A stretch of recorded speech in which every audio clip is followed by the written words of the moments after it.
Gepleyer Azatlyk radiosu. Öňüňizde saglyk hormatly dinleýijiler. Eferde habarlar günneligi bilen men ýogsun Anurwan.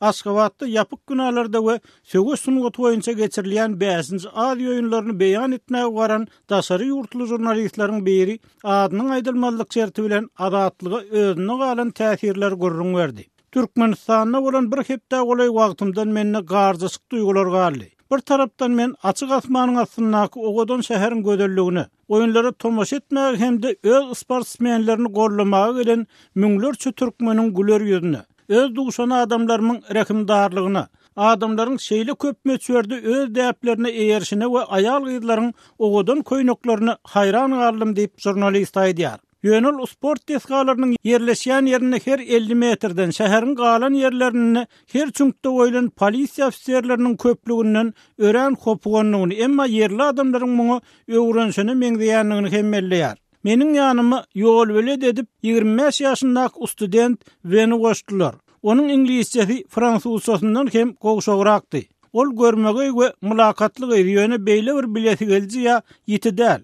Meniň ýanyma berketilen ikinji student 22 ýaşyndaky oglan we ingilisçe bilmeýär. Onuň kakasy hökümetde işleýär diýip daşary ýurtly jurnalist olaryň ikisiniň hem günüň dowamyny bir näçe gedek daşary işler ministrligindäki we milli telewizionyadaky başlyklaryna hasabat bermeligini belleýär. Olar öz başlyklarynyň ruhsat almadan hiç bir karara gelmeýärler. Maňa ýygyderli etwan edýärler. Ertirlikden nahara, mihmanhana açenlik, hatta tuvalete gidemde surat alyan wagtymda hem ýydymdan aýrylmaýarlar. Olar maňa suraty düşürmelik barada hiç zat diýmeýän hem bolsalar, men ýazgy diýen wagtym süýsegärleriň o taýdan gitmegini buýurýarlar. Köçelerde, her çüňkde we olimpiýa toplumynyň içinde müňlerçe tämirleýiji bar. Olar içeride 10 adamdan topar tutup işleýärler. Ýöne ol meniň polisiýa işgärlerini surat almagymy halamady. Olar öçürdüýdi. Men öçürmedim diýip jurnalist aýdýar. Şeýle de jurnalist maglumatyň azlygyny, guramaçylygyň garym gatymdygyny belleýär. Hemme zat programmadan özüňe şu hem kynçylyk töredýär. Her bir telekanalyň we gaziýetiň resmi sesi eýerýän we ýasamak hem lowurdawk propagandanyň hemme ýerde gyýgyryp duran ýurduny jurnalistleri hakyky maglumat bilen üpjün etmek birinjiden kyn bolsa ikinciden tebigi därlip Azatlyk radiosynyň söhbetde aýtdy. Şeýle dol özüne kän gedek şähere syýahat etmegi teklip edenliklerini belledi. Beýleki jurnalistler bilen bilelikde awtobusly binalary we müzeýleri görmäge gitdiler. Baran ýerlerimizin hemmesinde prezidentiň ýüzüni görýäris.